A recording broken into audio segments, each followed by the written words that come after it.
we will prove corollary 2C and 2D from the replacement theorem. Corollary 2C said every generating set of an n-dimensional vector space can be reduced to a basis for the vector space V. We know that the number of vectors of a generating set is always more than or equals to dimension of the vector space V. Like if we consider the vector space V equals to R2, then both are generating set. So the first one contains 2 vectors and second one contains 3 vectors, but only the first one is basis. So the number of vectors of the generating set is more than or equals to dimension of the vector space V. So this theorem said that although this contains 3 vectors, but we can reduce this one to a basis for the vector space V equals to R2. Now to prove, let beta be a basis for V and G be a finite generating set for V containing exactly k vectors. Since beta is a basis, that means it's linearly independent, because to be a basis it should be linearly independent and it should span the vector space V. So beta is linearly independent and G generates the vector space V, and by the first part of the replacement theorem, number of vectors of the linearly independent set should be less than or equals to number of vectors of the generating set. So n should be less than or equals to k, because beta contains n vectors, dimension of the vector space V n, and G contains k vectors. So n should be less than or equals to k. Now we know that every finite generating set contains a subset that is a basis. Like this is a generating set and it contains a subset, so this subset is the basis. So let H be a subset of the generating set G be this basis. So here H is this one,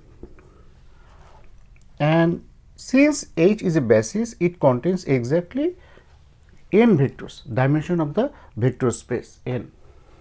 Now since H is a subset of G and H is a basis for the vector space V, the generating set G has been successfully reduced to a basis for V. So if we kick this out, then we can write this one as that one. So we can reduce this one as a basis for the vector space V equals to R2. So that's it for this one. Now for D, it said every linearly independent subset of an n-dimensional vector space can be extended to a basis for the vector space V. In our PhD qualifying exam, they asked this question several times. So for the vector space V equals to R2, I wrote 2 sets. This is one set, this is another set. So both are linearly independent, but only the second one is basis. Similarly, for this vector space, all of the 3, this one, that one, all are linearly independent, but only this one is the basis. So according to this theorem, we can extend this one to this basis. Similarly, we can extend this one to this basis, we can extend this one to this basis. That means every linearly independent subset of an n-dimensional vector space can be extended to a basis for the vector space V.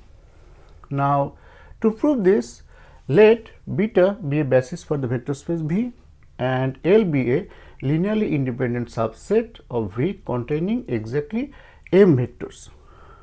Now beta has n vectors and L has m vectors. Now since beta is a basis, it generates the vector space V and L is linearly independent. Now by the replacement theorem, there is a subset H of beta containing exactly n minus m vectors such that H union L generates the vector space V. If you have any confusion for this part, please review the replacement theorem, then you can easily understand this part. Now by construction, H union L contains this number of vectors, because H contains this number of vectors and L contains m vectors. So H union L will contains this one plus that one, which is n vectors. Now we know that a generating set that contains exactly n vectors is a basis for the vector space V. Now since H union L generates the vector space V and contains exactly n vectors, so H union L is a basis for the vector space V. As L is a subset of H union L, the linearly independent subset L has been successfully extended to a basis for the vector space V. So that's it. Thanks for watching.